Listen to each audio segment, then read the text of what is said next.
And we're live. Good morning, everyone. Welcome to the Sunday Comic Book Hangover Show. I am Nate from Hall Yeah Comics. I am joined by my lovely co-host and spouse, Hagen of Lettuce Comics.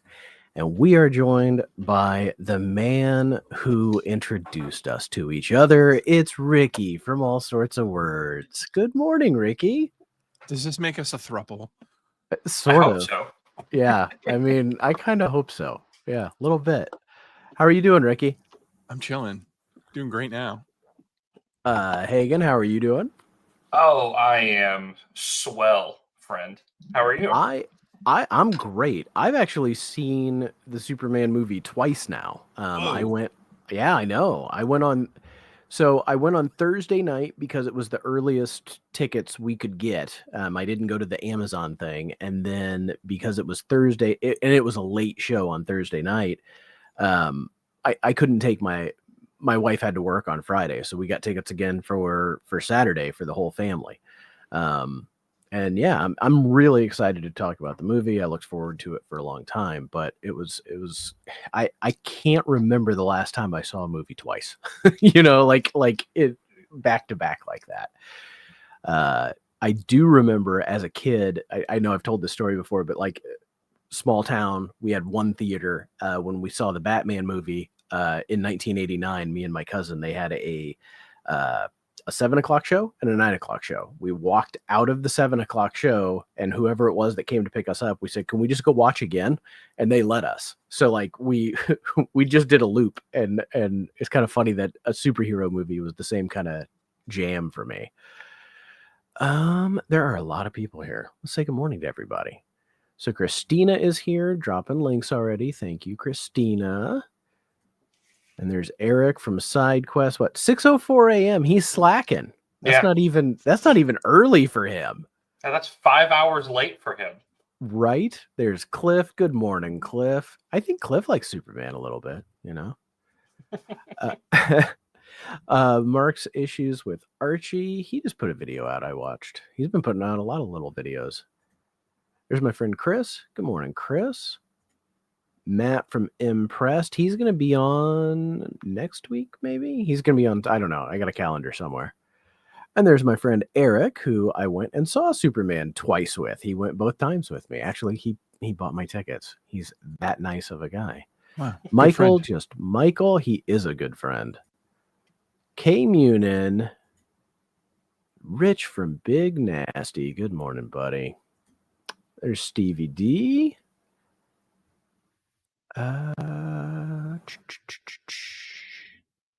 Wow, Terry all the way from the UK. Good morning.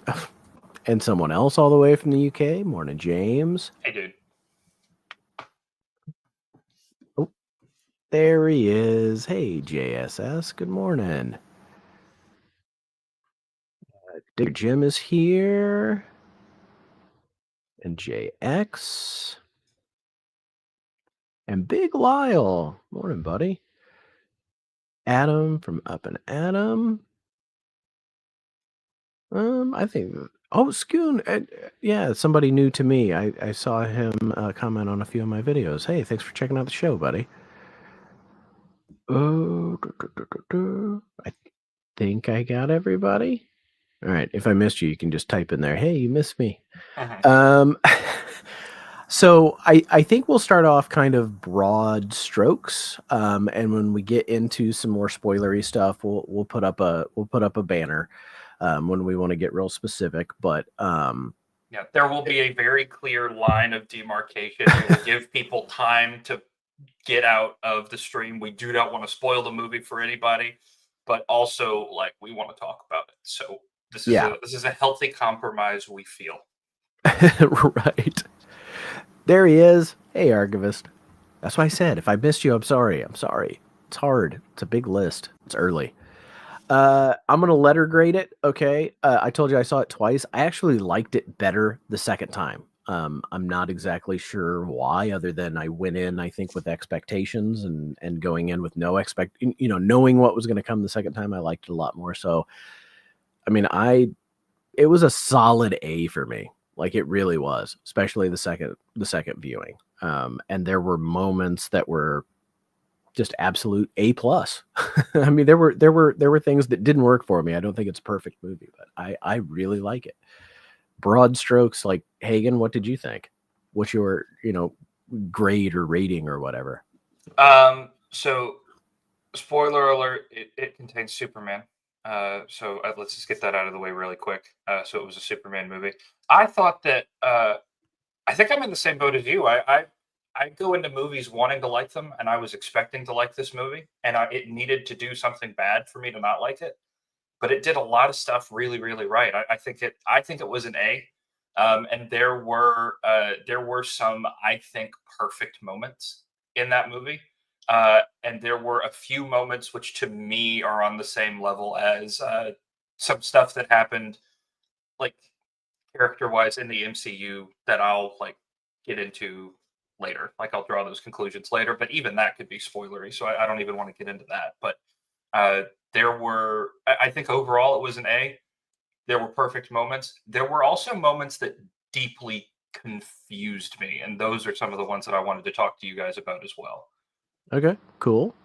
I want to say good morning to Matt and Comic Mike because I miss them. So sorry, guys. And hey, Jab, Ricky, what's your overview score? I did watch your Instagram review, which from your basement, which I thought was really fun. Very appropriate. Comic book guy talking from his basement. Right? Yeah. But what did you like? What do you want to say to mini rant? The smallest rant.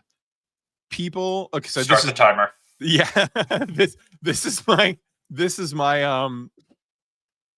bread and butter in terms of what I teach at the college level is humanities, and what you teach in humanities is the difference between prejudice and bias, because everybody mixes up the two all the time. They think that like prejudice is the exact same thing as being biased, and what happened over time is that bias now has this negative connotation to it. Prejudice means quite literally like prejudicial. You are judging before you've seen something. You're judging before you experience something. You're applying things you've experienced to something you haven't experienced yet. That's a bad thing. It's prejudice. You're prejudging. Bias is, and this is the definition I give my students, TM Ricky. Bias is an indication of that which we've already experienced. So, and it can be really simple too. Like if you have a favorite restaurant in your town, congratulations, you're biased. You've gone there before, great staff, great prices, great food. You are biased towards that restaurant. However, you also have a restaurant that you loathe, terrible service, overpriced, bad food. You are biased against that restaurant. When you're looking at early reviews, or when you're listening to three nerds talk about this movie, at least speaking for myself, I am incredibly biased towards Superman, his universe, his goddamn dog, of course. I'm biased towards Superman. So like when I tell you how much I love this movie, understand I am acknowledging my crazy bias. Use that as a tool though, because when you're online and you see someone in a comment section saying, Henry Cavill is daddy, I will never see this movie. David Cornsweet, abducted my cat, and this movie is trash. You can kind of suss out what they're saying. They're giving away the ghost. You know what I mean? They're telling you about themselves without telling you about themselves. So listen very carefully for people's bias. So that being said, and again, no spoilers, I thought Krypto would make an appearance. I thought Krypto would be oh, hey, buddy, that's my dog. And then the movie continues. Yeah. If you remove Krypto from this movie, the movie literally falls apart several times. And it is actually impossible for me to remove my bias. It's almost like if we're having a stream right now and you said, hey, the name of the stream is Ricky's Wife and Why She's So Hot. Obviously I'm biased so hard towards that. This is Superman the movie : it's really all about Krypto. And so like how could I stand a chance? So like in answer to your question, end of rant, S tier. Like it's the Japanese RPG system of this gave me so much more than I could have expected. On Thursday, I did wonder, like after I saw it for the first time, I was just like, holy crap, Ricky's going to die. My inbox was stuffed of people being like, did you see it? You haven't stopped coming yet, have you? And I'm like, no, I'm an empty tube of toothpaste at this point. Yeah. Okay, so let's try to keep it in broad strokes. And this is, I don't think this is a spoiler at all, because it's literally, the opening shot of the movie is you get 3 sentences that, and something that I really like about this movie, and is you get dropped into an established universe. It's not an origin movie. You get dropped into a world where Superman exists, but in my opinion, more importantly, a whole bunch of other superheroes just exist too. Like you're not introduced to people like, oh, look, it's Green Lantern. He has the power of the power ring and he has to recharge. You don't get any of that stuff. Like superheroes just come in and do their superhero thing. And I wasn't sure, like you said, Ricky, I am the target audience here, and I am heavily biased towards these DC characters. So I was curious to see, like, when I took my family, my wife, who's not as familiar with a lot of these characters, like how a general audience person might react to that, because I can't think, aside from the Spider-Man movies, like the newest ones with Tom Holland, they didn't do an origin with him. But I can't think of many superhero movies that do this, that just drop you right in like this. But I really liked it. I liked that part of it, I guess, that choice. Yeah, Any thoughts on the established universe? I thought that it was really smart to do that because, like you said, in 3 sentences, it established, like, this is the guy that you're watching. This is the world that he lives in. This is what's happening right now. That's basically what those 3 sentences do. And the way that it's written, it is respectful of the fact that audiences know, like, this is how superheroes work, and generally who Superman is. Like, even if you are a human being alive in a Western country, you know who Superman is, just on a basic level, and enough to sort of get started in the movie, right? Anything else is nerd stuff, and any of the other characters, you can sort of, as like a casual audience member, just hand wave away exactly how they work. Just accept that they do, and then move on with it. And I think that was a smart move. Can you go back to that Archivist Adrift comment for a second? Yes. Okay. He said something that I wanted to touch on, which was this, and there's going to be so much hyperbole. And like I said, I'm biased. You really got to keep that in mind. There's going to be a lot of hyperbole when I talk about this movie in terms of like, this is the best or whatever, but like with a grain of salt, please. This, I want to turn what he said into what I was thinking. This movie felt like the first comic book movie I've seen since probably Spider-Man Homecoming that wasn't ashamed of its source material. And so when I see people talk about like the Snyderverse or certain Marvel movies that they point to, there's always this like, we can only be so weird. We cannot, like, we're going to introduce Iron Man's villain that he's had for the last 50 years, but really it's not him. It's a guy pretending to be the villain that you thought it was.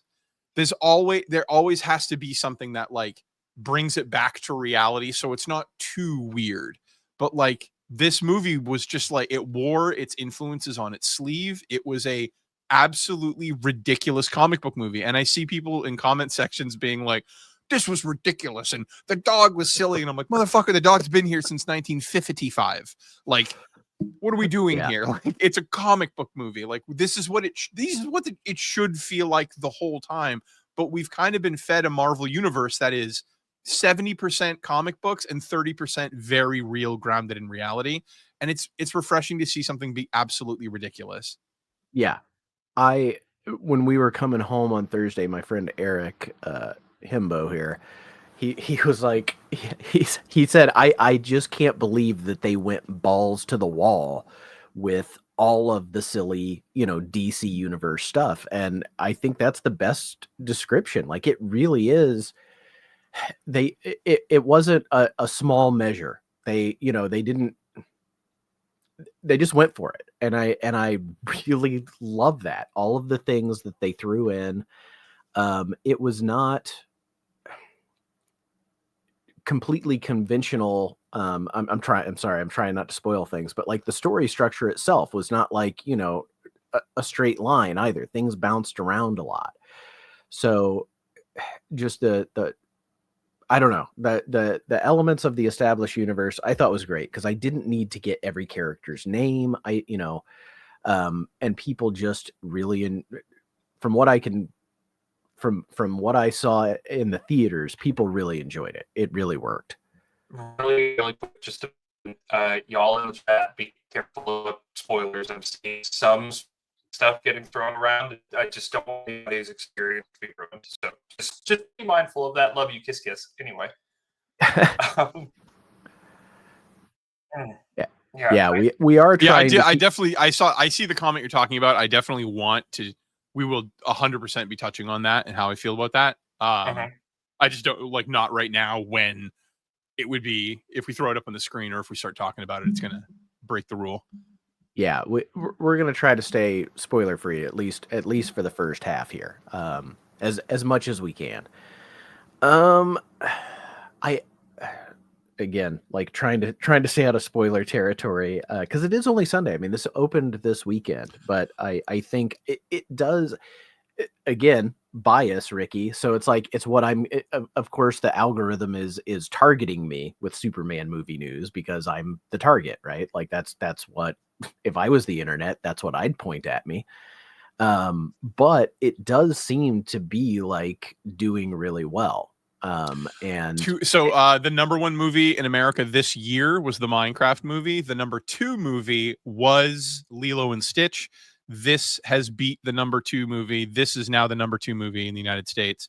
And it only lost by $6 million. So if you put in your head how a couple weeks ago, everything was Minecraft movie, and it was an unmitigated, unmatched success. Weebs and nerds unite. Come watch Chicken Jockey or whatever the hell these kids are into. That it made 6 million less than that level of hype. So for the people that are like, "Oh, it didn't do as well as you," motherfucker, shut up. It made 6 million less than the number 1 movie. Now, what's really interesting, and this is where, like, we don't have to go down the road, but we at least have to look down the road as we drive past it. The thing to remember is, geopolitically, Superman is truth, justice, and the American way. Despite what people would like you to believe, he is very much an invention and a symbol of the United States. And there are many countries that have responded to that with boycotts that are going on right now.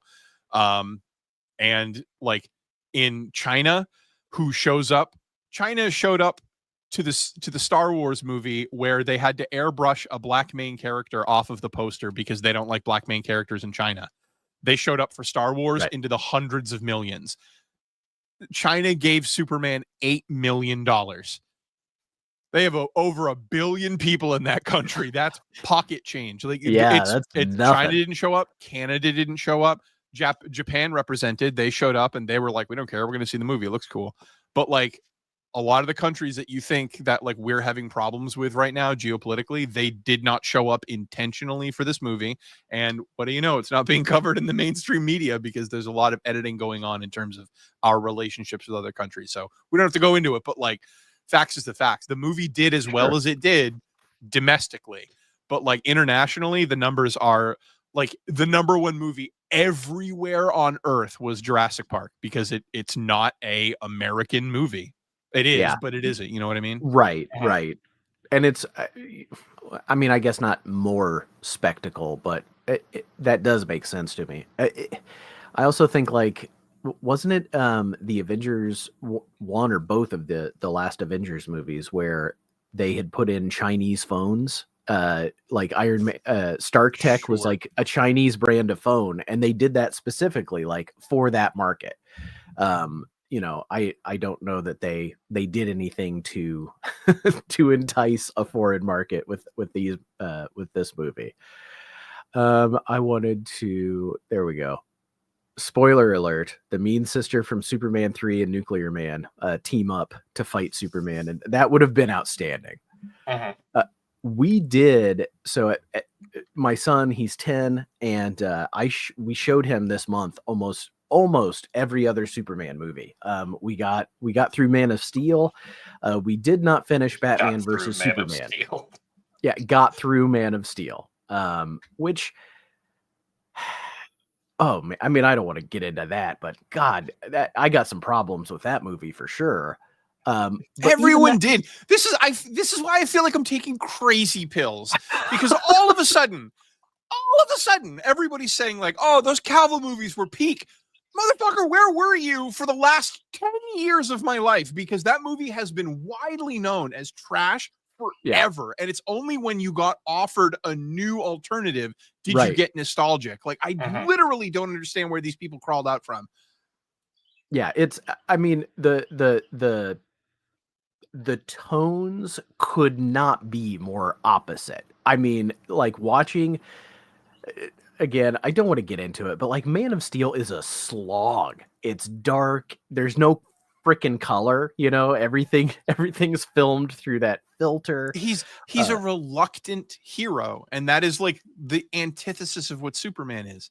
Yeah. Superman would die for literally anyone in this chat, and that's the point of the character, that like absolute power doesn't corrupt absolutely in this one example, and he would give all of the power he has. He would give his entire life for any nerd on the street. That's the purpose of Superman. And like Henry Cavill was just like, "Oh, I'm so sad about it though. I'm sad about sacrifice." But So I don't dislike Henry Cavill in as, you know, he looks good in the suit. He has moments, and those Sure. movies, all you know, those movies do have moments that I enjoy.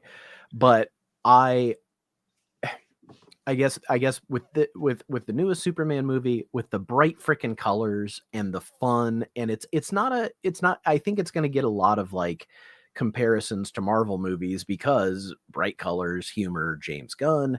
Yes. But I really didn't feel like they were doing a Marvel movie. What do you guys think about that? Do you feel like it was a, you know, because the MCU is known for its like like little humor moments and things, but I didn't feel like it was the same. I still felt like this was its own thing.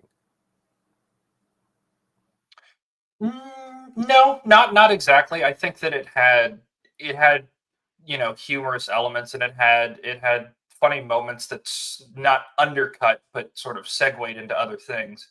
But it didn't feel like it didn't feel like Thor: Love and Thunder for sure. Right. Yeah. It wasn't Ragnarok. that. Ragnarok is like the joke. Mhm. Yeah. There is something that somebody said earlier that I wanted to touch on really quick, and it's JX. The problem with Superman is that he is a boring and outdated character. The best Superman stories are those that change the character. So this kind of goes back to what you guys were talking about. First of all, JX, if that's your opinion, that's totally fine. But I am a fan of somebody who is accused of being like a boring and outdated character from around the same time. And my argument towards that is that, one, if that's what you think, that's totally fine. But also, these characters have been around since the 40s, since the 30s. Right. They're not consistent characters. No. They change from moment to moment, from writer to writer. I would argue that the people that don't know how to write Superman, or that in my case don't know how to write Cap, those are the ones that sort of give you that feeling. When I was a kid, I used to hate Superman because all the stories that I saw about Superman are I am like the Man of Steel stuff, the Batman v Superman stuff. I am Jesus Christ. I am better than you, and you need me to save you. And that just didn't appeal to me. the stories about Superman that I really like are the ones that have been shown to me later, where he's a person and he tries and like he struggles, and there are when Superman gets put up against problems that you can't punch your way out of. Those are like my favorite. Those are my favorite moments. And so I would argue that there are some people that write him as being boring and outdated, but that's not the character. That's the lack of imagination of certain writers. Okay, so I have you can't talk about this movie is interesting because it's really a cultural moment in time, because so much of American culture is colliding with this movie in terms of like how we currently look at the world. So it's really interesting, but I'm going to pose you a question, dear commenter who said he's outdated. I really want to touch on that real quick. You can't have a conversation about this movie without bringing up the word woke, because other people are throwing it at the movie. They're saying the movie's too woke. That I don't think it is at all. I think it's just Superman, I guess. He didn't stop to play wheelchair basketball with some underprivileged kids. That doesn't happen. But what I'm trying to say is, if you're saying Superman's outdated, really what you're arguing for is more conversations about our current version of morality, right? So what you're really saying is, I want Superman to talk about trans issues, and I'm not, look, hold on, don't get mad. What I'm saying is, if you want the character to be as the character was invented, Spider-Man's going to use the word cripple and retarded. Like, Eddie Brock's going to kill single mothers. Like, if we're looking at the characters as they were first invented, but if you want the character to be updated, if you want them to have a modern voice, all of a sudden they're talking about modern shit that you might want to escape when you read comic books. So it's super interesting. It's interesting how you want to handle this. Because if you want the character to be as the character was, all of a sudden Captain America's talking about separate water fountains. You know what I mean? Like, that's the world that he came from. But if you want it to be current and more moral today, then all of a sudden Superman's weighing in on, hey, maybe Israel shouldn't be, and now you're mad. So like, how do you want, I don't know, like, it's not a character that we own. It's a character that reflects the time that he exists in. So if you want, it's kind of like that old dismissive Warcraft thing. They were having a BlizzCon, and a guy said, hey, can we get the earlier versions of the games without all the updates? Is that possible?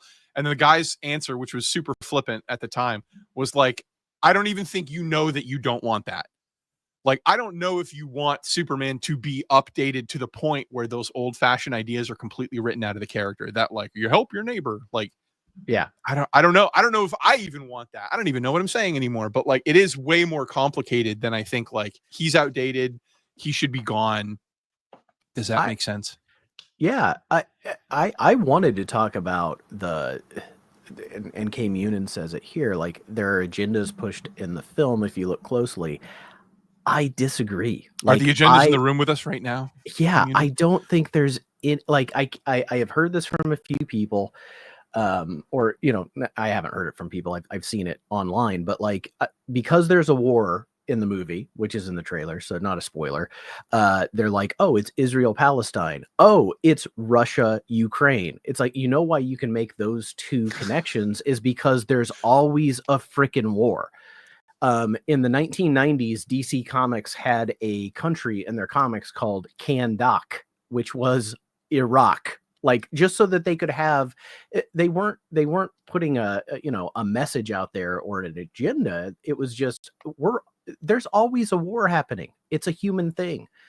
And then, you know, again, I'm trying not to get into specifics, but some of the things that people have said that I don't buy it. I didn't see anything heavy-handed in this that wasn't authentically Superman. I think if you think that decency and compassion are an agenda, then yes, there was an agenda that was pushed. If you don't think that, then it was a superhero movie.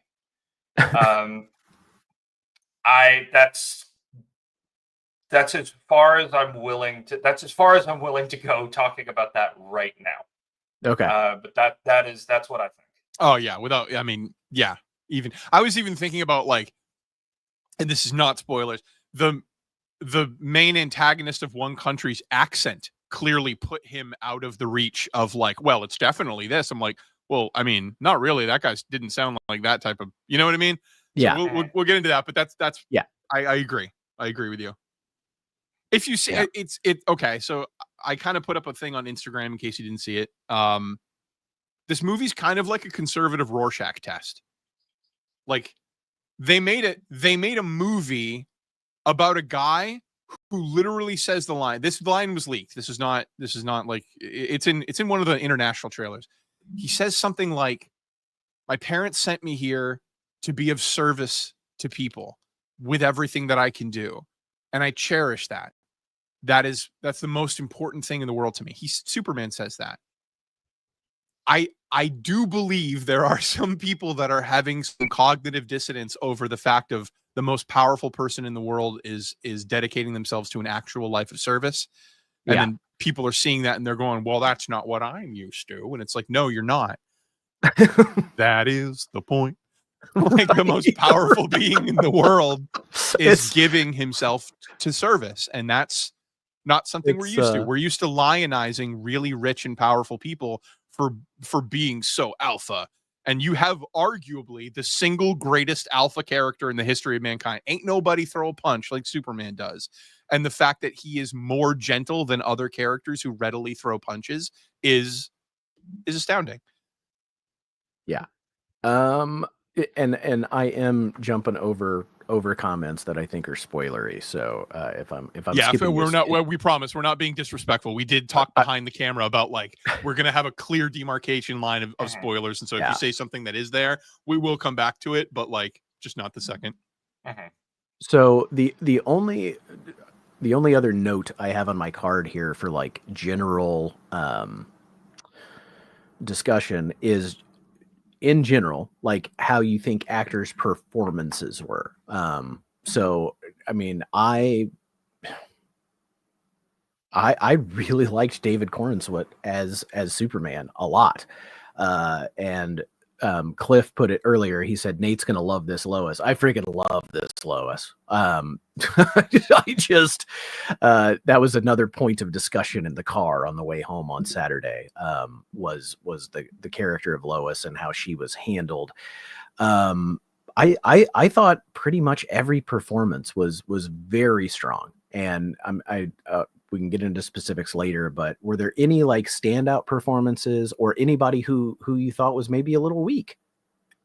Standout performances, I think Mr. Terrific and Jimmy Olsen were the ones where I expected Superman to be good. I expected Lois to be good. I expected Lex Luthor to be good. Because those are like the main sort of the main people, right? I was really, really surprised at how sold I was on Mr. Terrific, a character that I know zero about. Yeah. Zero. I'm a big JSA fan. Admittedly, I know zero about Mr. Terrific. And Jimmy Olsen, I like completely sold me as well. So I was really, really happy with both of them. Cool. Ricky? Okay, you're gonna hear my answer, people in the comments and you guys here, but I'm not saying it, so it's not spoilers. The character that had the least amount of time in the movie at the very end was such a breath of fresh air.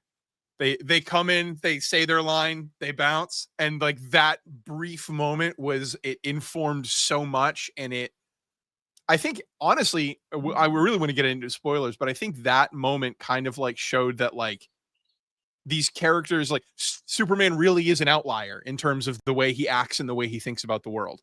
No one thinks about the world the way that he does in terms of like saving people, because here's another character that we're introducing that like doesn't act that way at all. And so it gives you another point of reference, another triangulation of like, oh, Clark really is his own guy. Yeah. But that one. But that one. More of that character. I worry about her. I think it's time, gentlemen. I do think it's time that we too. throw it up. I think we're just chomping at the bit here. So we're gonna put up our spoiler banner here. You have been warned. Yeah, so we're going to give it a couple seconds for you guys to all leave.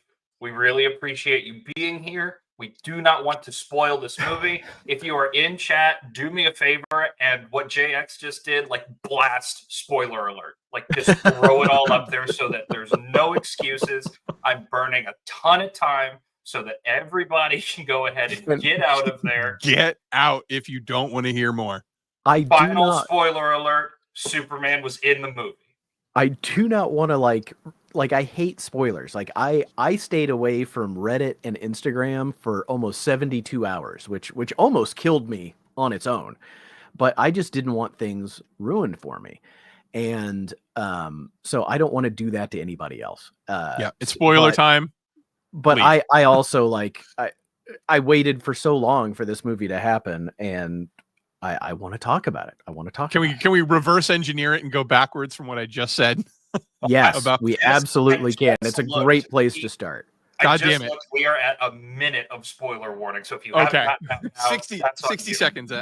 Okay, so at the end of the movie, Clark is in his sun chair and he's doing a healing treatment. He's getting his vitamin D, and Supergirl walks in and she's drunk, and Superman is clearly embarrassed of her, and the Alan Tudyk number 4 Gary robot says, if I had human emotions, I would be concerned about her. And Clark confirms, I am concerned about her. Yeah. She likes to go to, and he explains she likes to go to Red Suns to get drunk.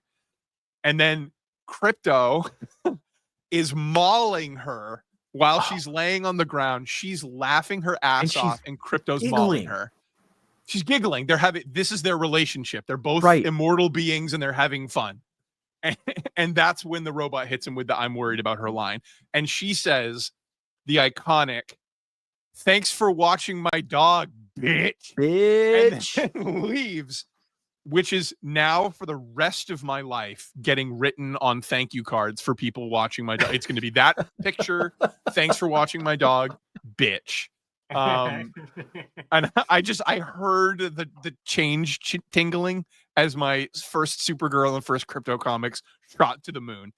I'm like, those are going to be so much more valuable when I get home today.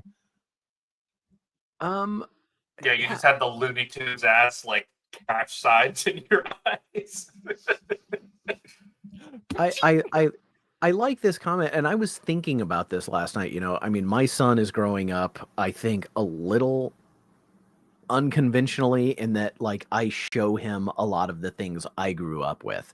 But I think, you know, if a lot of kids aren't going to see the 1978 Superman movie, you know, of today, that's an old movie to them. And so this is going to be their that movie, and it is really hard to watch. It's so slow, and like slow by 70s movie standards.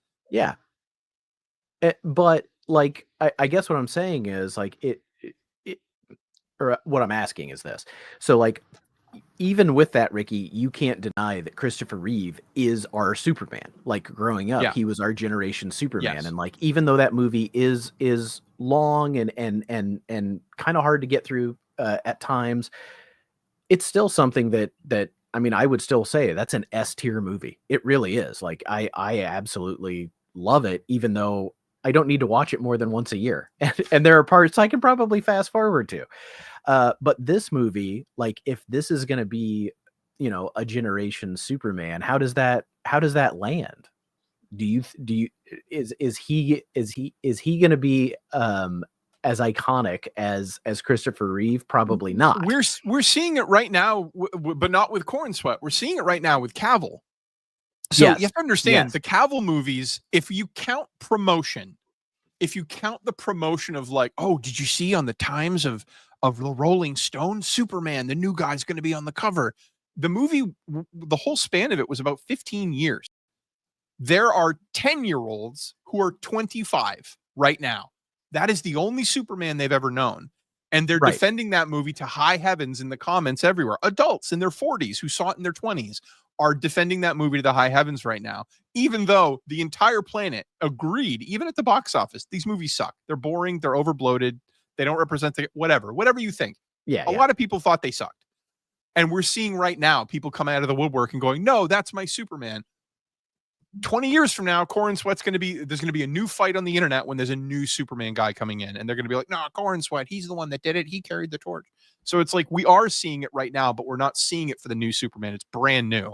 But we are seeing the same attitude show up for Cavill.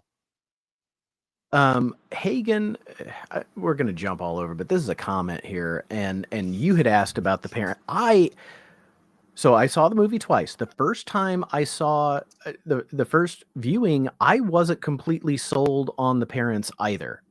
Second viewing, I absolutely adored them. And I kind of think maybe it's what James is saying here, that, the parents felt simple, but they wanted people, I don't know.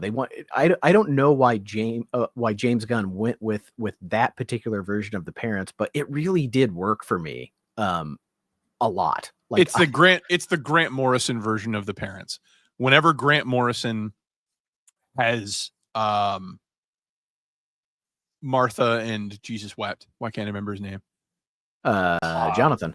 John and Martha. Whenever he has them on the screen, they or in the comic rather, they're very down home, because it's Midwestern. In Midwest speech, they would hate me. Because it's very much get to the point.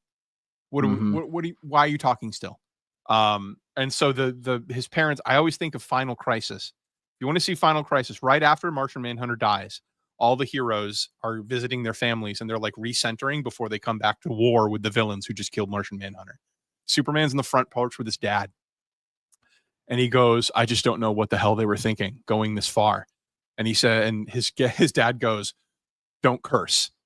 And then that's his line. And he goes, I'm sorry, sir. And he goes, but you better give him hell. And he goes, yes, sir.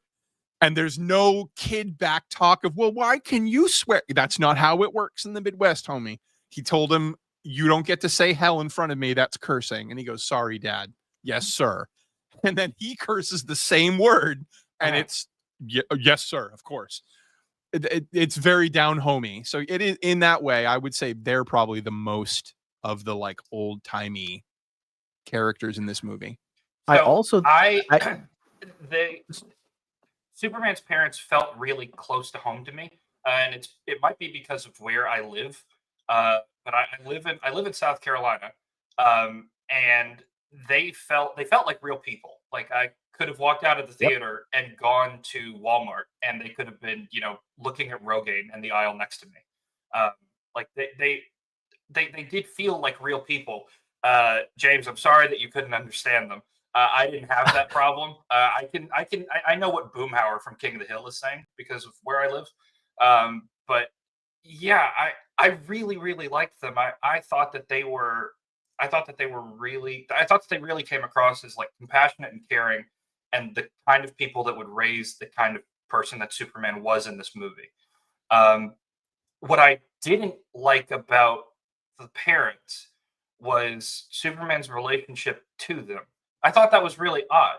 It felt very cold for reasons that I think I understand, but that weren't overtly said. It just felt odd to me because I know Superman's parents. The only exposure that I have to them is from the Justice League Unlimited show. And the thing that I'm specifically thinking about is when Superman brings when Superman brings Martian Manhunter home for Christmas.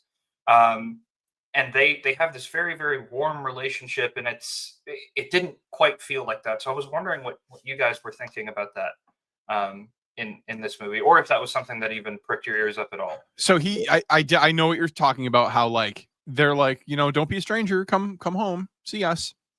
So the beginning of the movie, the crawl that we were mentioning earlier, says 3 centuries ago, metahumans appeared on Earth. 30 years ago, an alien landed in the Midwest and was found by a lovely couple. Right. 3 years ago, Superman declared himself to the world and is the greatest superhero of all time. 3 minutes ago, he just lost his first battle ever. if Superman's only been in Metropolis doing his thing for 3 years, we have to assume the first year was just like bullshit. Like, you know, you're running around and like you're a blur. You know what I mean? No one can really see what you're doing. He's not really. They even said in the movie he's not stopping for autographs. So like he's just showing up to do his job and he leaves. I wonder how much of like, so if he's 30 years old, he left the farm at 27. So like he stuck around till he's 27, and maybe there's a little like a little bit of resentment. Like, I got to go to the big city. And like, you know, that's a human experience too. Like that it's never this, like you're crying at the train station going off to college. There's an element of being a kid when you're leaving the nest where you're just like, get me the hell out of here. So I wonder if that's like a human touch they gave him of like, yeah, I don't want to run back to the farm. I want to like, I'm here now. I'm Superman. I got to help people. I'm doing my job, what I was meant to do.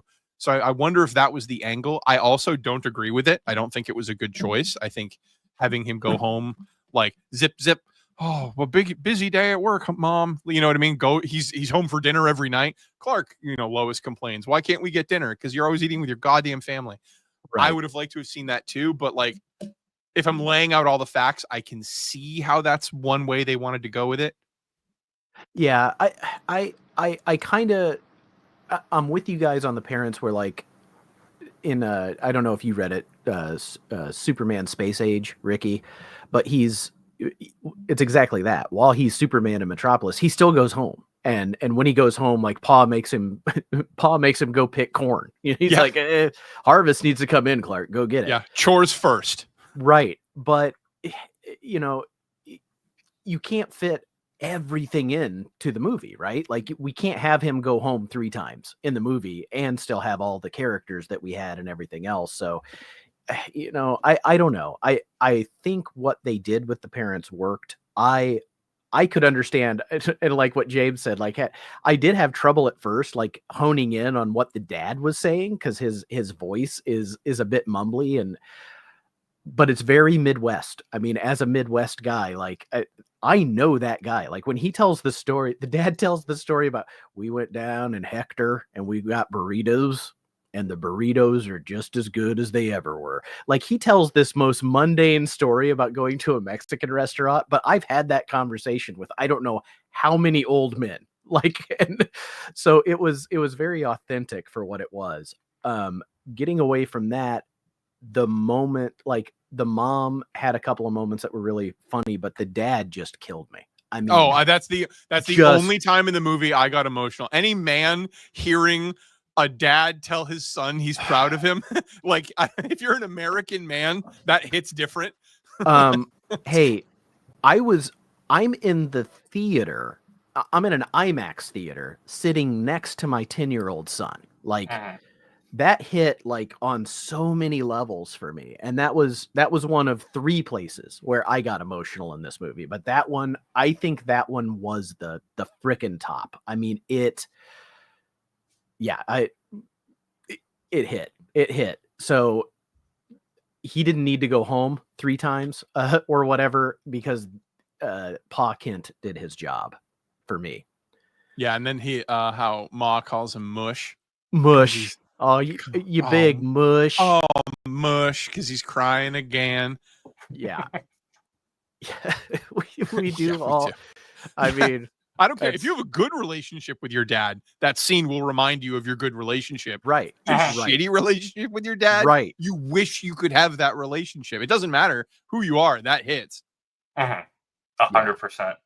And you know, I wonder too. Like, I don't know that he seemed resentful. He seemed to me like it seemed like they were playing the character of Clark as being very disconnected. He was very focused in on the fact that, you know, his world was falling apart. It's not that he was like, you know, ignoring or disrespecting his parents. He was just kind of focused on his own thing. But I wonder if there were things on the cutting room floor that, you know, that just had to go for whatever reason. I don't know. It was, the parent relationship wasn't probably the strongest thing in the film, although by the end, like it was definitely important. But can we talk about Metamorpho? Because I guess if you want to, I have to. Because like Ricky, okay, so Ricky said, and we'll come to crypto here in a minute. Ricky, you thought you were going to get crypto for a scene. I thought I was going to get Metamorpho for a scene, and he was featured way more than I thought he would be. And this will also go into like where James Gunn is just not afraid to get weird, man. I mean, he was like octopus looking. He was just a head at one point, and there's no real explanation of what he is. Like, if you're a general audience person with no idea who Metamorpho is, I just have to wonder what the hell people think of that character. And it just made me grin from ear to ear to see Guy Gardner, just more C-list fan favorite kind of characters get a little moment in the spotlight. Metamorpho, I think I was. No, you know what? It actually just flew out of my head. I will remember in just a second. Okay. I'm trying to keep track of so many things that completely flew out of my head. I mean, he was cool. I'm glad he's definitely a big DC character. He's always the support unit on a team. Like, no, we lost pressure in the cabin. Don't worry, I'll be air. Right. Yeah, like he's always pulling shit like that. Like, oh, don't worry, I counterbalanced the water of the acid that you fell in by laying in it. So now this little pocket you're in is just fine. He's a great support character. It was more that I was happy to see James Gunn being like, how strange can we get with this? Like, what's a weird character we could have? Because you could have had a Superman villain. You could have had like Metallo or whatever. You could have just had a Rock of Kryptonite sitting in the room to keep him underpowered. You could have had a million things that would have still functioned the story to where they wanted it to go. But to include a character like that and to like give him so many weird special effects, like to show him making his rock hand, it was cool. That's what I wanted to say. I went with somebody who is not a comic book person, who is not a superhero person at all. And he had zero questions about Metamorpho. Just one of those things where, like, if you present it and you take it as if you as the writer present it and assume that the audience will take it as fact, they will. Or at least that seems to be what happened to the people around me. Yeah, I mean, I figure the Thursday night showing I went to is a lot of comic book people, right? Like we're going to go to the pre-opening night showing. The Saturday afternoon showing that I went to, a very full theater. I mean, I just saw people, heard people laugh, a little bit of clapping. People really enjoyed the movie, and I didn't feel like people were like, well, who the hell is this guy? I mean, I didn't see any or hear any confusion. And I mean, there, like Digger Jim says here, Lex gives a little line about what he can do. And who's that non-binary guy? Yeah, with the baby. Why's he got a baby? And I mean, there's one single shot of Metamorpho, baby Joey, and a blonde-haired woman sitting on a couch with a periodic table of elements behind them hanging on the wall like a piece of art, which I actually giggled at. But if that's Sapphire Stag, I mean, the little cuts in this movie of like deeper DCU and DC characters, I just love it. Like I guess James Gunn, I don't know how old he is, but I feel like he was reading DC around the same time I was. And so a lot of these things that I like, he's throwing in there. And it's just like, it's finally my moment, like you Marvel guys have been at the buffet of superhero stuff for a long time. That's what I'm saying. So like, if you're an Ant-Man fan, you never thought you'd get an Ant-Man movie. Right. But imagine that Ant-Man fan finding out not only is he getting a movie, he's getting Paul Rudd, and he's getting a trilogy of movies. Like, that guy ate well. I have crypto merch I never thought I would get. Look at this shit. You look at this. You look him in the eyes and tell me that there's not a God that doesn't love you. Yeah. The fact that this exists. I have a Metamorpho action figure right here. Look at this shit. this shit. Look at this shit. Oh wait, I have 2 Metamorpho action figures right here. Look at this. They made a newspaper mailbox. I And saw then that one. It comes like this. Here, let me show you. It comes like this.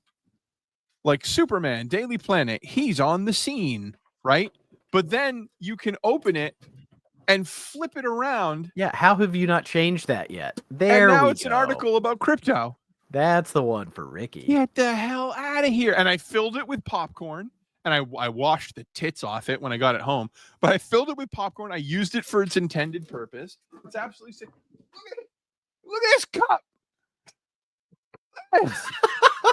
You're gonna tell me. Man, you bought them all, dude. Yeah, This the movie- automatic gain control on Ricky's microphone is going into fucking overdrive. Oh right my now. God.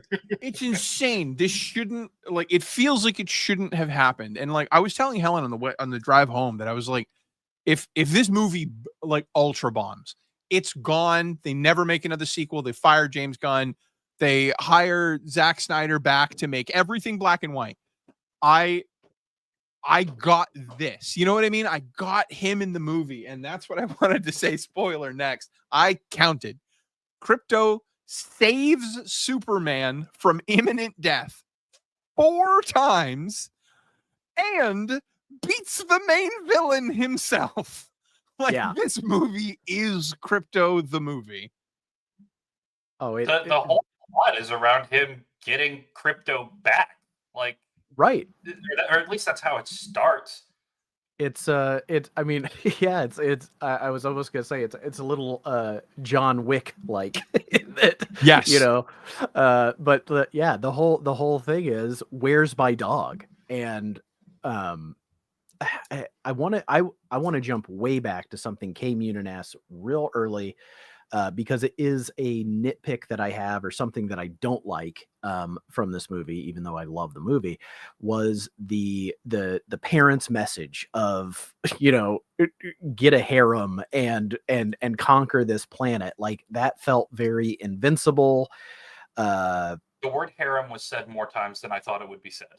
Yeah, I did. which- Yeah, which I was did not have 0. harem on my bingo card. I did not have hashtag super harem on my Superman bingo card either. But that didn't like that, the joke or whatever, like, that doesn't bother me at all. It's just it's the difference in the parents' mission and sending him to Earth. So Mhm. I didn't dig that. Like, that's a change that I don't know if they'll fix or do differently. Like, the whole, in my opinion, like, the whole thing with Jor-El was always that nobody, you know, he knew a truth, no one would listen, and he sacrificed to save his son. Not that he sent his son somewhere to, like, dominate and take over a planet. I've thought for years, because this is like my geek brain coming out. Like, you know, I'm Mhm. alone sitting in the bathtub thinking about Superman. As we do. Yeah. How did this, because okay, so they've established several times in the comics that there are 3 jobs that you can pick from. Like 3 different types of jobs you can have. You can be like an aggregator, like a farmer. Like, you know, you're either farming energy, you're farming food, you're in the military, or you're in the science. That's what you have in Krypton. Those are your 3 options. There's no poets, there's no playwrights. It's those 3 jobs. That's their society. This scientifically minded, militaristic society with crazy technology. That's always consistent among the Kryptonian stories, that they were super advanced. Even like Oa didn't want to like fuck with them, which is why the planet blew up and a Green Lantern didn't save them, because there wasn't a Green Lantern available because nobody went near Krypton. How did they as a species not know that like Yellow Sun made them gods when they have cousins right next door, the Daxamites, who have a yellow sun and are gods? So why wouldn't they be using yellow suns to do this militaristically? And so they have covered this before. I know people keep giving credit to Goku, and it's true. You know, Goku being an alien sent to Earth by parents and a dying race. It is true. They did this in Smallville. It's the same thing. They did this in Smallville. Right. They covered it before. This isn't like James Gunn went too far. Like, if anything, he stole from another Superman property. I think, and I know this is such a shitty answer. This is such a shit. Like, if anyone here is a writer and you've ever been in a writing group, the shittiest answer you can give is, "Oh, I'm covering that answer in next chapter," because it doesn't address my complaint with your work right now that I just brought up for your attention. We are getting a whole ass ton of Kryptonian information in the Supergirl movie, and we're going to see Krypton in a way that we've never seen in recorded film before, except for that shitty TV show that had like 8 episodes. But we're getting Krypton, so I'm wondering if the version of Supergirl we're seeing surviving the fall of Krypton, we're going to get a lot more insights into, like, this is a shitty culture. It's a shitty culture with shitty people and shitty science run shittily. And then Supergirl having a bit of that military in her and this like trauma that she's dealing with, and Clark being a product of us in America and the Midwest. That's the thing about Superman. If you don't have any ideas for a Superman story, you completely plumb fresh out, literally just have him land anywhere else. And then that's where they've made a million stories where it's like Superman, but he lands in Mexico, drug dealer, kind of racist. Superman, he lands in Russia, militaristic asshole. Okay. Anywhere he lands that is even in America, he lands in Gotham, speeding bullet. He's no longer Superman. He needs to land specifically with Jonathan and Martha Kent to get the version of Superman that we know. This down-home wisdom, put other people first, love your neighbor attitude. So it's different. I don't necessarily hate the fact that the dead civilization that isn't there anymore pushes him further into the arms of the Kents. That's fair. It was. Yeah, I don't hate it. I'm not like dwelling on it. I'm literally like, I'm a little bit grasping at straws to find things that I could like complain about, you know. I did think that's one of them. What Archivist Drift said, I did think that the beginning and last half of that message were kind of incongruous. Like, you don't get the sense that that's where it's going at all. So I thought that was odd, but it's. I can accept it as being a plot hook, like 100%. And even when they said like the back half of the message is corrupted, they said that in like the first 5 minutes of the movie or something like that.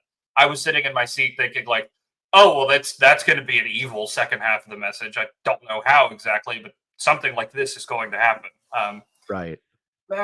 So I mean, I can buy it, and I don't have the same connection to like I don't have a connection to the lore that you guys have. So I just sort of took it on face value, even though it was kind of a sharp change. Kay Munin, you should read Supergirl Woman of Tomorrow, which is kind of the story that they're going to use to adapt the Supergirl movie. But like anybody who, you know, has trauma, I think she's trying to escape it. And so hers is her escapism is, you know, she can fly. So she literally can run away. Like she could go to different planets. And like Clark says, she's trying to get drunk on planets with red suns. That's how that story starts. In briefest terms. So like when Krypton explodes, their scientists are able to preserve a pretty much a continent of it, but like it's a chunk of a city. Right. And so her science dad, who isn't half the scientist Jor-El was, her science dad is like preserving this chunk of space as it's hurtling through space. This like chunk of Krypton. But Krypton has turned irradiated, as we know with kryptonite, right? So you have a whole bunch of Kryptonians living powerless on this flat piece of planet flying through space, and they're all dying of radiation poisoning, trying to MacGyver their way out of the situation. So as they're trying to MacGyver, okay, well, if we try this system and we invent this technology, people are literally dropping dead of radiation poisoning. So then when you do get 5 minutes to yourself from trying to solve this crisis, you're burying your friends. All of this is happening right after she graduates high school. You thought COVID kids got it rough? This girl gets it rough. And so she ends up becoming the last sole survivor. So I even think there might be room for a little bit of bitterness there. Clark was a baby put on a rocket and sent on a one-way trip to a planet where he gets to live like a god and treated like a king. And her exodus from Krypton is her and her dog suffering from radiation poisoning on this planet and how much it sucks. And so with Clark, it's all just a photo album. Hey, this is back when you were an alien. With her, it's very real for her because of this time jump thing, because of the planet traveling. Krypton blew up yesterday for her, or well, a couple weeks ago, because she's been on this disc in space. But like Krypton's very real to her, and now she finds out everybody's dead and her cousin's older than her. It sucks. So she drinks a lot, which is like the best solution you have. Kids out there, if there's any problems you have, find an alcohol cabinet in your house, drink to your heart's content. It solves them all. You'll have no consequences. So I think that's where they're going. And again, like I said, I think that's the shittiest answer you can give in a writing group. You'll get answers next time, but I really do think if he's building a universe, this next Supergirl movie is going to be like really intricate with this one. So I do think that's where we're heading. I think we will get more answers, but it is a shitty answer. Yeah, I am super stoked for the Supergirl movie, which, I mean, next year. I don't think anything else has really been announced movie-wise. I know the Lantern show is coming. But even like just in 2 days, and I don't know, because this is just like what I see people say online, but because Mr. Terrific was such a standout, like people have talked about, I've heard people say like, you know, Mr. Terrific, they're going to do something with him, or Jimmy Olsen, because both of those guys just had some really standout moments in the movie. Ricky is definitely joking about the alcohol thing. That was a / sarcasm. Thank you, K Munin. Everyone stay out of the alcohol cabinet. Alcohol responsibly. Wow, man. Very cool. I gotta say that I am. There are two parts of me that are happy. One is Schadenfreude. So Marvel comic fans have been having to pay for our hobby for a good long while, and DC fans haven't as much. Of course, there are like big books, and the biggest books belong to DC, but on the whole, like, you guys can get stuff for pretty cheap. That's gonna change. Yeah, I'm certain that that's gonna change. So part of me is like sort of like, you guys have to deal with it now too. But the other part of me is really, really happy because my I don't know, whatever the opposite of Pearl Harbor is, was seeing it's got to be some Christmas. yeah, like, I don't know, my discovering that Santa is real was seeing Captain America pick up Thor's hammer. Like, to me, that was like a big childhood thing. I owned that comic book, and it's a big like reason why I like the character, not him actually doing it, but what that means. And so that like meant a lot to me. And I'm really, really happy that DC fans are going to be getting that, because even though I saw that as an adult, ostensibly,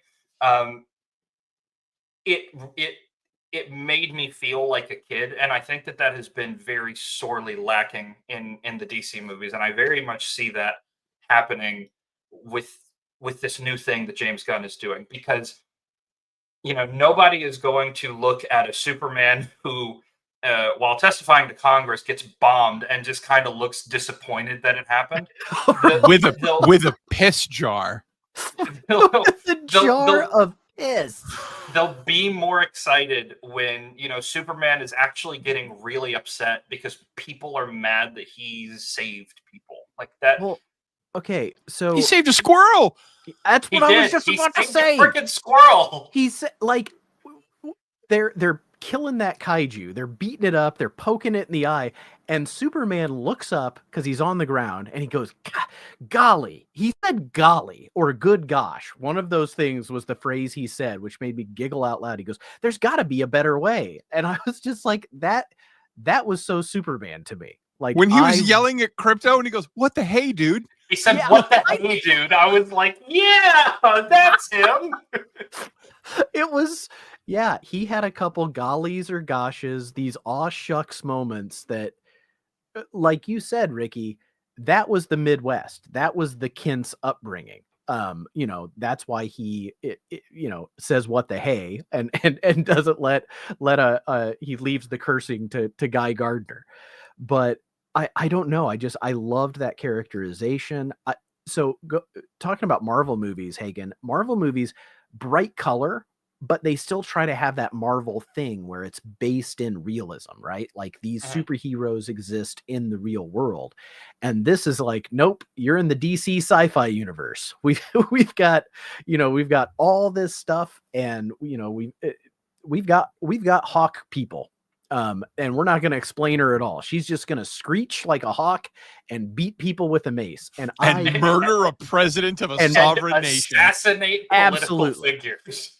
Like, I was laughing when she's flying down the hallway and they did this extreme close-up of her face and she's just like, and they don't explain it at all. And I really appreciate that.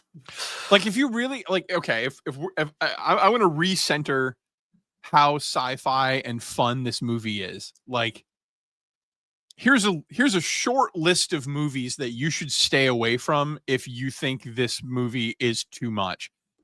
Don't watch The Fifth Element. You'll hate it. It's too fun. There's too much joy in it. You don't watch The Fifth Element. I'm thinking The Matrix might be too much for you, because you really got to put your head out there and understand that, like, there's a world that is being represented that isn't the one that you live in. I do think I think Marvel has conditioned people in a certain way of thinking about superheroes. And DC went the opposite direction for a while. They went really dark, really gritty. Unfortunately, that's just not what the characters or the universe ever looked like, except for like the occasional Elseworld. So now we're getting a Superman that looks like the Superman from the comics. And it's weird. Why do I have to defend that? Well, why is it? Okay. I don't know. I know I'm on another stream later this afternoon with our good friend still only 35 cents. And so I feel like I won't be able to say this there. So I'm going to say it here. We've taken away a technology that geeks used to have. Back in the day, we used to bully the shit out of each other for not knowing enough. And it was a technology, and it sucked because we used it for evil. Like, if a girl sat at our table and tried to talk to us about Spider-Man, we'd be like, you don't know nothing, and we'd kick her out. That was shitty. The technology also had a purpose of weeding out bad actors or people that, like, didn't read enough. They didn't know enough about the material, but they had all these really strong opinions. We hated those guys, and we kicked them out of our table too. Unfortunately, we kicked out the girls too because we're assholes. And great, we're all paying for it because we're single losers now. My point being, there was a use to that technology. Someone comes to the table and makes a declarative statement about Spider-Man. Like, imagine you're having lunch with your friends and someone says, the Tobey Maguire Spider-Man is the accurate Spider-Man because his webs are made in his body. You'd grab them, and then your friends would grab them, and then you'd tear him to shreds for being so stupid as to say something like, what are you talking about? Did you not read the 60 years of Spider-Man leading up to this conversation? Idiot. That's how we would treat those people. The technology had a use. But now, since we've become so inclusive, which is good, we've deleted this technology from our repertoire of being able to publicly call out complete imbeciles for saying things like, that's not my Superman. He got beat up.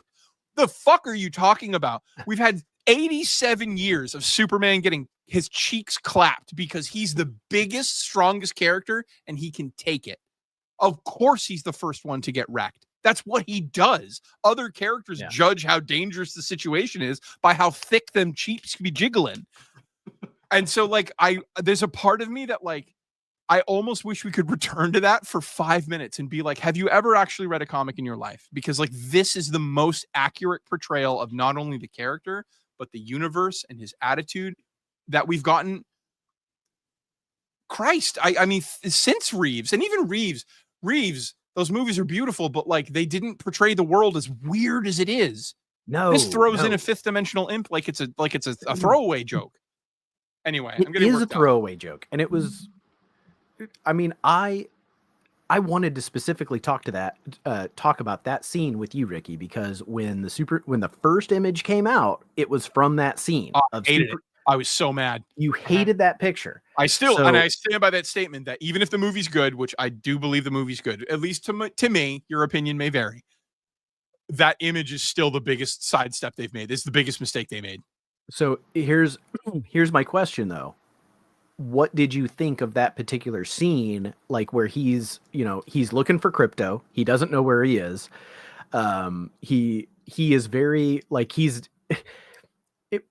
Superman, like he's still trying to be Superman, right? But he's like depressed. It was I think David Cornsweet did a really good job in that scene. And I loved that in the background, she's like, "Oh, are you out there helping them?" He's like, "Yeah, no, it's just they got it." And you see Guy Gardner swinging a bat, but it's out of focus. Like it, it killed me. Like I loved that was going on in the background while they're having this, Yeah, this they've got moment. it. It's just a fifth dimensional lamp. Right. So did the scene work for you, even though the picture didn't? Yeah, That particular scene.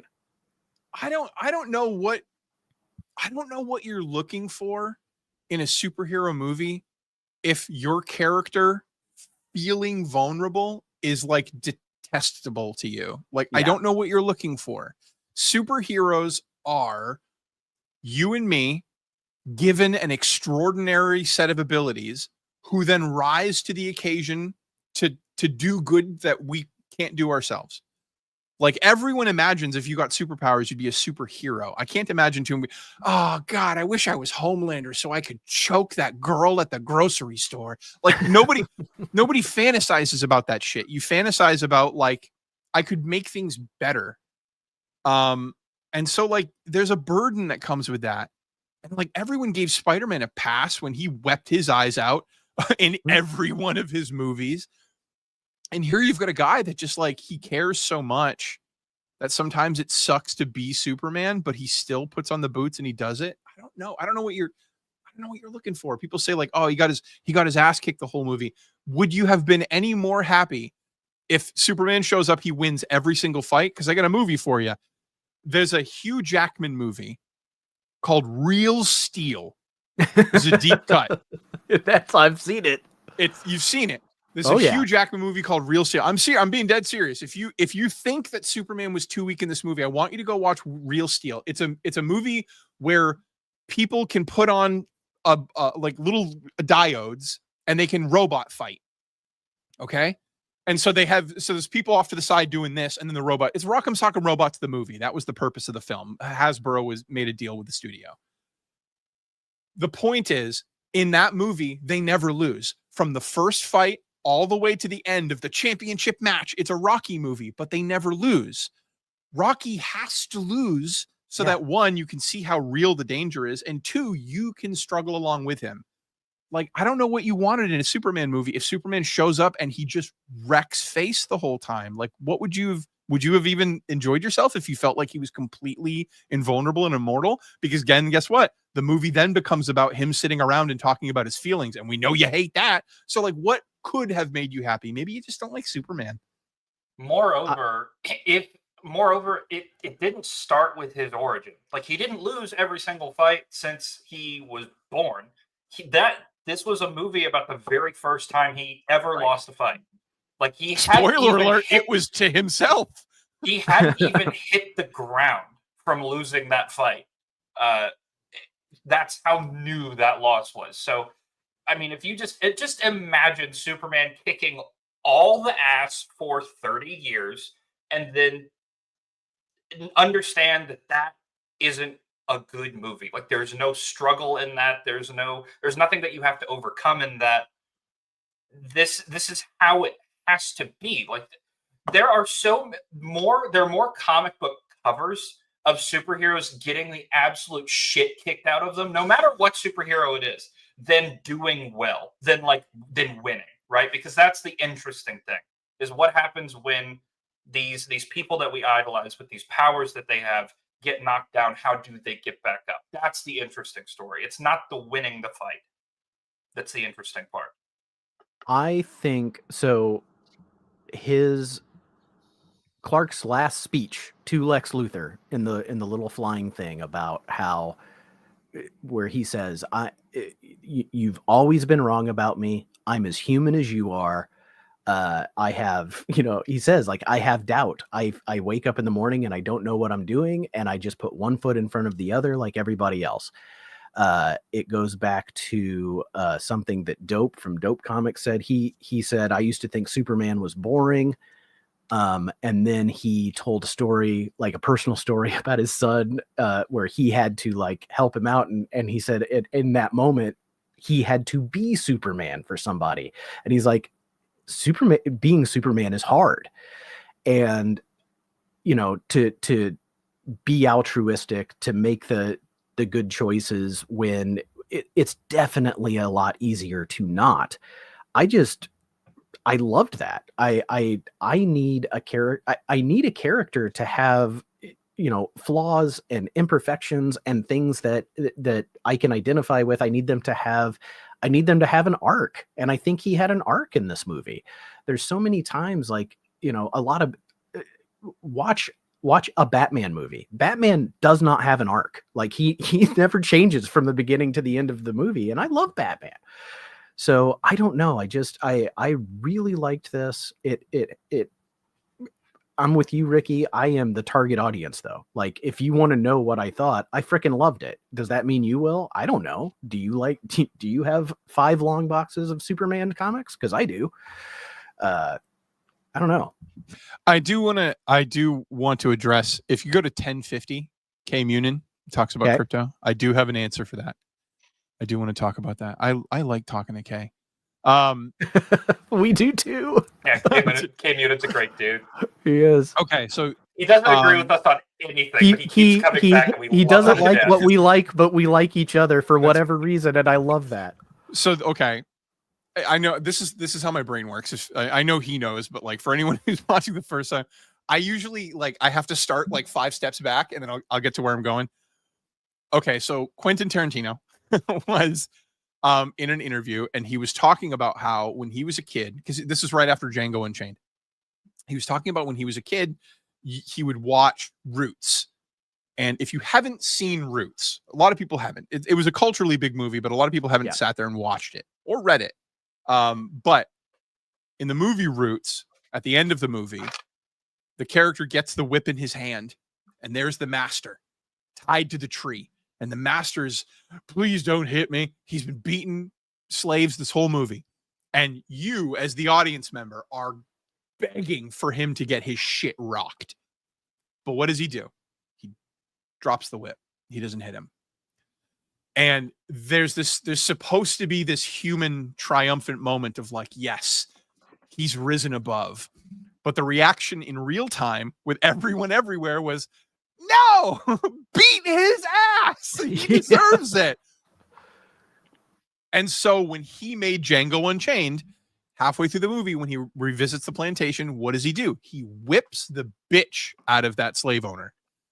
That moment at the end of Superman, where Krypto literally mauls Lex Luthor, and Superman's going, go limp, like pretty much telling him, like, you know, like he's not gonna let him kill him, but he's getting his ass beat. That was for the audience, because we don't want to see Superman get bloodied up and beat a human being. That would prove Lex's whole point. Right. But Krypto acted as, at least in my opinion, at least how I read it, Krypto was the voice of the audience. He was this cute little character that little kids want dolls of and adults can understand because we all have dogs and we love dogs. If you don't, you're a monster. But like, we got our cake and we got to eat it too. Superman didn't have to bloody his hands. Superman didn't have to step off his pedestal. He gets to go to sleep at night knowing that he made the right decision, but we still got to see the slave owner get his ass beat because he deserved it. There needed to be some cosmic sense of justice. Otherwise, what? Lex Luthor walks away and we elect him to president of the United States? Is that what we do? No, he gets eaten by a goddamn super dog who's adorable and on a popcorn bucket. That's not what we do in our movies, Ricky. I got to go back to Cliff is correct. Batman totally has an arc in The Batman, and that's why the Batman is the best Batman. He has an arc over the 3 Batman Nolan movies, but I will agree that like movie to movie, he doesn't. But like as a big thing, he definitely does. Yeah. Archivist Adrift brings up a really good point, which is Ricky, I agree with you that that's what they did. They needed Superman to have the clean hands at the end of the movie, but they wanted Lex Luthor's ass to be beat. They used Crypto as like our stand-in for that. But that is a really good point. Is that healthy? If Superman is the archetype for what we should strive towards, but the film creators circumvent or undercut that, what lesson is being taught? I don't think that's they're interesting? I don't think they're circumventing it or undercutting it. I think that letting Crypto go in and maul Lex Luthor, that is a act of nature. So it's I think it's kind of maybe a, hey, thanks for being here, man. I wonder if it's more of a, like, you know, like you said, Ricky, is it cosmic justice? Like Superman, you can stand your ground, you can be moral, you don't have to stoop to a level, and justice can still happen without you having to be the one to dish it out. I don't know. Maybe that's, I don't know. And that, but you know what? You know what I do know? I know that I don't have an answer, but I do know that any piece of art that can elicit an emotional reaction and an intellectual conversation is better than a 0. There's a huge, you know, there are a bunch of numbers between 0 and 10. And I don't know where Superman's going to fall on that list for you, but the reviewers out there that are like, this is literally there's one reviewer out there, he's like Irish or something. He's like 20. And he's like, this is literally the worst movie that's ever been made. Plan 9 from Outer Space isn't nearly as bad. You can see it if you go see Sticky Goose's channel. He just did a video on it. Like, yeah, there's a whole range later. of numbers between 0 and 10, my guy. And like, the fact that this conversation is happening because of a movie that we feel so strongly about. How many movies do you walk away from that you go, I'm not going to remember this in 5 seconds. I hated this. This was boring and awful. Right. If you feel anything, if it pulled any emotions out of you, like I think it did an admirable job. And so at least for that, I'll appreciate it. Yeah. I thought I saw something else. Oh, there it was. Yeah. So Phil saying how in touch Lex was with his own emotional damage. I mean, Nicholas Hoult was I loved him in the role of Lex, and I loved that speech that he gave about, of course I'm envious. You think I'm not dim. Like, he goes through this, he's like, I know what I'm doing. I know it's, you know, I know it's pathetic. Ridley and Scott that just pisses me off more. I saw Ridley Scott in an interview, and he was talking about his writing process, and he was telling a story about a script that he was writing, and he kind of like, it was an aside comment, but like it really changed the way that I look at writing, because he said blah blah blah, and then the character does this and the villain does that, and this is where the villain explains why he should go to heaven. And I was like, rewind, what did you just say? And that's how I look at those speeches now. I don't see it as like monologuing. It's like he's explaining why he thinks he should go to heaven.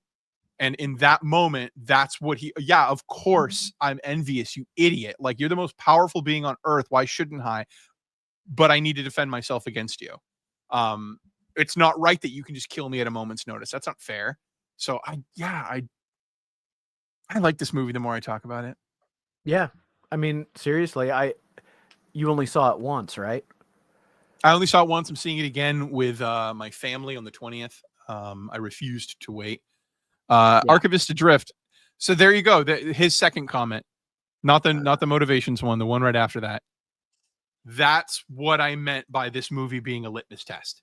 This movie is like it's a Rorschach test. Like, you look at it, and a lot of people are seeing the modern world in it, which I don't know if that's an indictment of the movie and the way it's written, or if it's an indictment on like life imitating art, or maybe like, can we not tell stories about super rich and powerful people being cunts anymore, lest we think it's like us relating it to reality? Or should we be using the only tool that we have to fight the rich and powerful, which is art, to fight the rich and powerful? I don't have answers to that, but I do feel strongly one way or the other. I bet you can tell. Yeah, I'm just kind of confused, because Lex Luthor to me seems pretty consistent, like in those aspects, from his inception to now.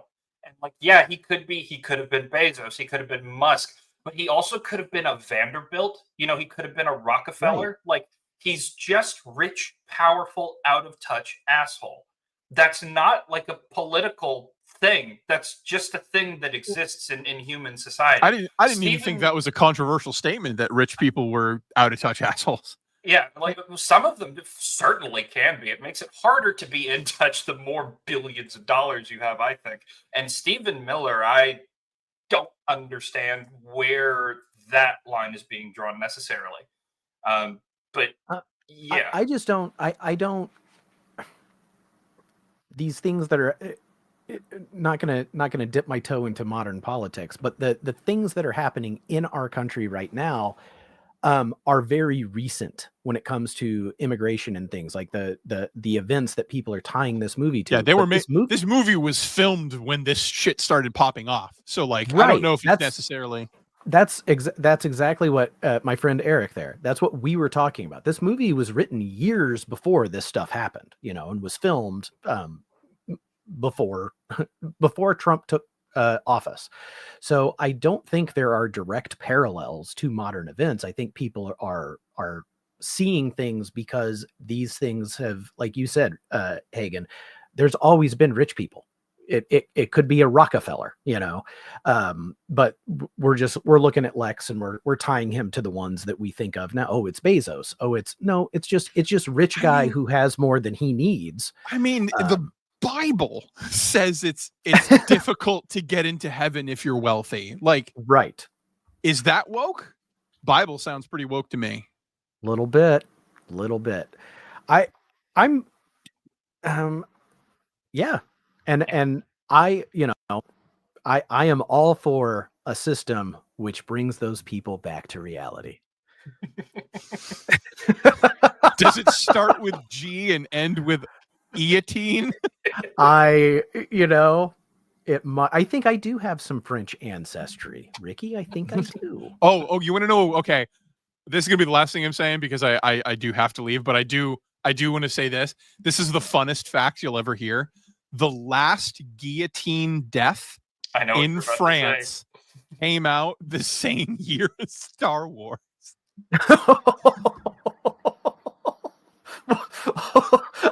I didn't It was know in that. 1977 was the last guillotine death in France. Holy crap. Same year as Star Wars. Da, da, da, da, da, da, da, da, da. I don't know. Darth Vader is definitely Stephen Miller. Yeah, I mean, we have been going for a while. It's been an hour and a half. I'm doing this again this afternoon. And I don't know if I am or not. I don't know if my schedule is going to permit me to join you guys. I hope so. But Ricky, I loved this movie, and like you, like the more I talk about it, the more I find things I liked about it. It's not perfect. It's not a perfect movie, but man, was it fun. It was so damn fun. It was so fun. So Yeah. I think if you like superhero movies, you should give it a chance. But like if you're a diehard, like I only like this particular Marvel movie, or people who are dying on the Snyderverse hill, I'm just gonna say don't go. Like if you're somebody who's like Henry Cavill is my Superman, fine. But I mean, unless you just want to like. I do think some people are rageaholics. Like some people, they just really like to be angry. Like it gives them their dopamine. But I don't know why you would want to go spend all the money to go see a movie and spend 2 hours of your life just to get mad. There's a movie called In a World. It's about voice actors. And yeah. You should see it, but it has one of the, again, it's an okay movie, but it has a line in it. The whole movie is this girl who's a voice actor trying to get deeper into the business, but her dad is the In a World guy. Yeah. And so he's making life difficult for her to get into the business because he's a shitty dad. His wife is this like 25-year-old vixen. But at the end of the movie, she kind of pulls him aside and she's like, you've gone too far. You're making life too difficult for your daughter. And she says, it's way more fun to be nice. And it's down home wisdom. And it's like, it's way more. If you don't want to see the movie, that's perfectly fine. Movies are expensive. And there was a lady talking in the Dolby and it sucks. I hate going to the movies. I hate it. But I went because I wanted to see this. But like, if you want to see it at home or you want to pirate it, look, times are tough. I don't give a shit. but like the preemptive hurt that people feel about like this movie was bad before they even made it. Like, Right. I don't want you to feel that way. I'm fighting for your soul here. Don't be preemptively I mad. know. I'm like, I'm not even saying, like, I'm not going to sit here and fight with people and say you have to like this movie because I liked it. I really don't do. have to, yeah. I just want to save people heartache. Like, if it's just going to go piss you off, just go watch something you want to watch, man. Go Yeah. go. You know ride how your many bike. movies I know. don't watch? A lot of them. There is Most of them. entirely too much good art out there for you to willingly put yourself through something you know is going to be a bad time, regardless of what anybody says about it. Just because we enjoyed it doesn't mean that you're going to. If you're not going to, watch the Snyder movies again. Watch Gone with the Wind. I don't know. Fucking do something. You're an adult, but if you go into it, wanting to get angry, you probably will. And then what good does that do you? So Yeah. I don't know. My closing thing is going to be that I have had the song Punk Rocker by the Teddy Bears. I have played that frickin' song, I bet 50 times since Thursday night. Like, I have just turned it on at random times, and now if I go into YouTube and just type the letter P, it is the first thing that pops up. Wow. So that says a lot, knowing you. Yeah, it does. Well, he said YouTube search history, not browser. YouTube, not okay, not private browser.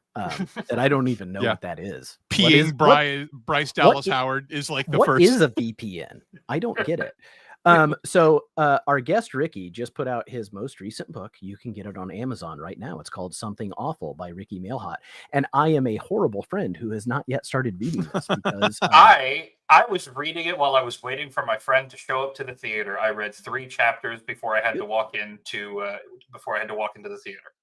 Good for you. I think they just got done eating breakfast. I think that's where I got. That's a hard book to read first thing in the morning. But Ricky has 2 books on Amazon. You should check those out. Anything else coming up, Ricky?